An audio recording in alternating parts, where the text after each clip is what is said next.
एक फकीर एक पेड़ के नीचे ध्यान कर रहे थे। वे हर रोज एक लकड़हारे को लकड़ी काट कर ले जाते देखते थे। एक दिन उन्होंने लकड़हारे से कहा, सुन भाई, तू पूरे दिन लकड़ी काटता है, फिर भी 2 दिन की रोटी जुटा नहीं पाता। तो एक काम कर, जंगल में थोड़ा और आगे जा, वहाँ चंदन का घना जंगल है। यदि तुम एक दिन चंदन की लकड़ियाँ काटते हो तो तुम्हें 1 सप्ताह तक भोजन जुटाने की चिंता नहीं रहेगी। लकड़हारे को फकीर की बात पर विश्वास नहीं हुआ। उसने सोचा, जंगल को मैं जितना जानता हूँ उतना और कौन जानता है। जंगल में लकड़ियाँ काटते काटते ही तो जिंदगी बीती है। यह फकीर तो हमेशा पेड़ के नीचे बैठा रहता है, इसको क्या खाक पता होगा। लकड़हारे को मानने को मन तो न हुआ, लेकिन फिर सोचा कि हर्ज क्या है, कौन जाने ठीक ही कहता हो। फिर झूठ कहेगा भी क्यों, देखने से तो अच्छा आदमी मालूम पड़ता है। इसके पहले कभी कुछ बोला भी नहीं, एक बार प्रयोग करके देख लेना चाहिए। फकीर की बातों पर विश्वास करके वह जंगल में और आगे गया। वहां से जब लौटा तो फकीर के चरणों में सर रखकर कहा, मुझे क्षमा करे, मेरे मन में बड़ा संदेह था, क्योंकि मैं तो सोचता था कि मुझसे ज़्यादा इस जंगल की लकड़ियाँ को कौन जानता है। मगर मुझे चंदन की पहचान न थी। मेरा बाप भी लकड़हारा था, उसका बाप भी लकड़हारा था। हम तो ऐसे ही लकड़ियाँ काटते काटते जिंदगी बिताते रहे। हमें चंदन की पहचान ही क्या। हमें तो चंदन मिल भी जाता तो भी हम उसे काट कर मामूली लकड़ी के दाम पर बाजार में बेच आते। आपने पहचान बताई, आपने गंध जतलाई, आपने परख दी।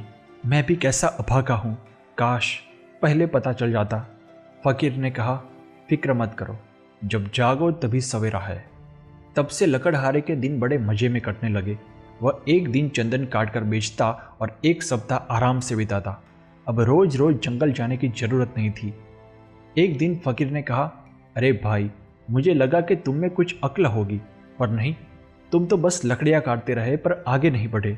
क्या तुम्हारे दिमाग में कभी ख्याल नहीं आया कि इस चंदन के जंगल के आगे भी कुछ हो सकता है? यह सवाल तो मेरे मन में कभी आया ही नहीं। लकड़हारे ने आश्चर्य से पूछा, क्या चंदन के जंगल के आगे भी कुछ है? फकीर ने हल्की मुस्कान बिखेर कर कहा, हाँ, चंदन के जंगल के आगे चांदी की खदान है। ये लकड़ियाँ काटना छोड़ो, एक दिन चांदी ले आओगे तो 2-4 महीने के लिए शांति हो जाएगी। अब लकड़हारे को उस फकीर पर भरोसा होने लगा। बिना किसी संदेह के वह तुरंत भागा। चांदी हाथ लगी फिर तो कहना ही क्या, चांदी ही चांदी थी।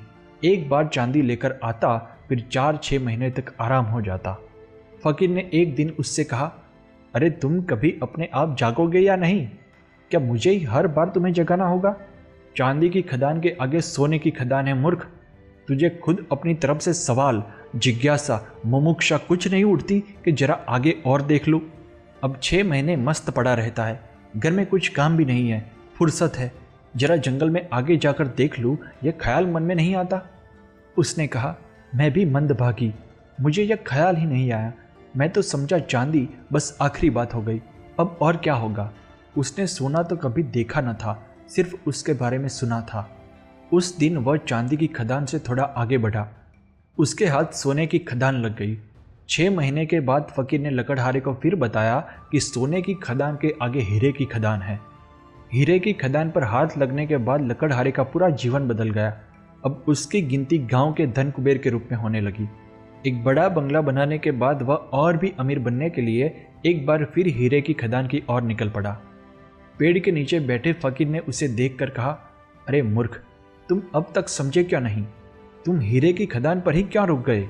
मूर्ख शब्द सुनकर अब लकड़हारे के अहंकार को ठेस पहुंची। अब उसने अकड़ कर कहा, ए फकीर, मुझसे इज्जत से बात करो। अब हीरे की खदान के आगे और क्या हो सकता है? फकीर मुस्कुरा कर बोला, हीरे की खदान के आगे मैं हूं। तुम्हें कभी पता ही नहीं चला कि यह आदमी यहाँ बैठा है जो जानता है कि वहाँ हीरे की खदान है, फिर भी हीरे को छूता तक नहीं। उसे हीरो से भी अधिक कीमती चीज अवश्य मिल गई होगी। क्या यह प्रश्न कभी तुम्हारे मन में नहीं आया? उस आदमी ने फिर अपना माथा खुजाया। वह तुरंत फकीर के चरणों में सिर रखकर बोला, मैं कितना मूर्ख हूँ, मुझे यह सवाल ही नहीं आता। तुम जब बताते हो तब मुझे याद आता है। यह ख्याल तो मेरे मन में कभी आ ही नहीं सकता था कि तुम्हारे पास हीरो से भी बड़ा कोई धन है। फकीर ने मुस्कुराते हुए कहा, उस धन का नाम है ध्यान। अब तुम्हारे पास बहुत धन है, अब और पैसे की जरूरत नहीं है। अब जरा अपने भीतर की खदान खोदो, वह सबसे आगे है। ओशो सार, यही मैं तुमसे कहता हूँ। और आगे और आगे चलते ही जाना। तब तक मत रुकना जब तक कि सारे अनुभव शांत न हो जाए। परमात्मा का अनुभव भी जब तक होता रहे, समझना द्वि मौजूद है, द्वैत मौजूद है, देखने वाला और दृश्य मौजूद है। जब वह अनुभव भी चला जाता है तब निर्विकल्प समाधि बनी रहती है। तब दृष्टा और दृश्य का भी अस्तित्व समाप्त हो जाता है। तब कोई भी नहीं बचता, एक सन्नाटा है, एक शून्य है, और उस शून्य में जलता है बोध का दीपक। वही परम अवस्था है, वही समाधि है। हम जो मांगते हैं वह मिलते ही उसका मूल्य खो जाता है। फिर हम कुछ और मांगने लगते हैं। इसीलिए मैं कहता हूँ कि मांगना बंद करो और उस खजाने की ओर बढ़ो जो तुम्हारे भीतर छिपा है। ओशो।